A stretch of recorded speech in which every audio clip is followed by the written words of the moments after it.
બુલેટિનમાં આગળ વાત કરીએ જૂનાગઢની તો જૂનાગઢના માંગરોળ પંથકમાં ફરી વરસાદ અને તોફાન જેવી સ્થિતિ સર્જાતા દરિયાઈ માછીમારોને ભારે નુકસાન થયું છે।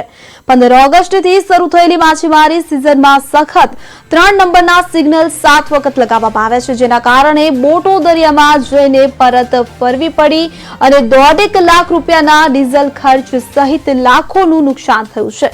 હાલ પણ તોફાનને કારણે 2500 જેટલી બોટો જેટીમાં અટકાવી રાખવી પડી છે કે જેમાં બોટો અથડાવવાથી વધુ નુકસાન થયા હોવાનું પણ જાણવા મળી રહ્યું છે। માછીમારો સરકારે જે ખેડૂતોને જેમ સહાય પેકેજ જાહેર કરે છે તેમ તાત્કાલિક સહાયની માંગ કરી રહ્યા છે।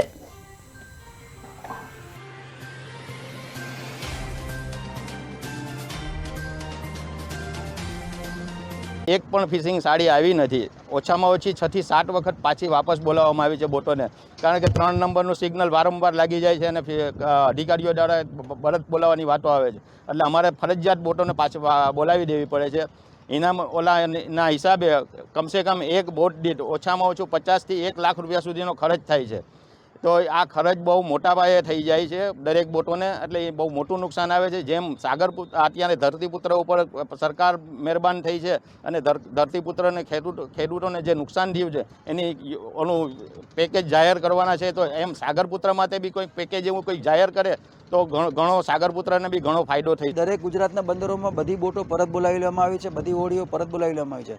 તો જેમ હાલમાં ગુજરાત સરકાર દ્વારા હવામાન ખરાબ થયું અને બહુ જ વરસાદી ઝાપટાઓ થયા બધી જગ્યાએ, અને જમીનના ખેડૂતો માટે ખેડૂતોના નુકસાનનો સર્વે થયો, એમ એક માછીમારોનો પણ સર્વે થવો જોઈએ એવી અમારી સરકારને વિનંતી છે કે આ સર્વે કરી અને માછીમારોને પણ એક સ્પેશિયલ રાહત પેકેજ આ નુકસાનનું જાહેર કરવું જોઈએ એવી સરકારને અમારી વિનંતી છે।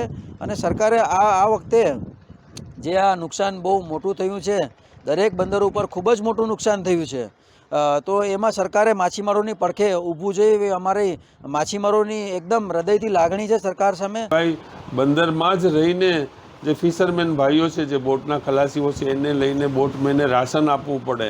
આ રાશનનો 10-15 દિવસનો ખર્ચો પણ માથે પડે છે, એટલે ખૂબ મોટા પાયે નુકસાન જાય છે। વધારામાં ખાતરમાંથી દીવો બંદરમાં હોય ત્યારે મોજાઓ ખૂબ આવતા હોય બંદરમાં, એકબીજી બોટો સાથે અથડાઈને બોટો પણ તૂટી ગઈ છે ને એના લીધે પણ 50,000 થી 1.5 લાખ સુધીનું નુકસાન થયું છે।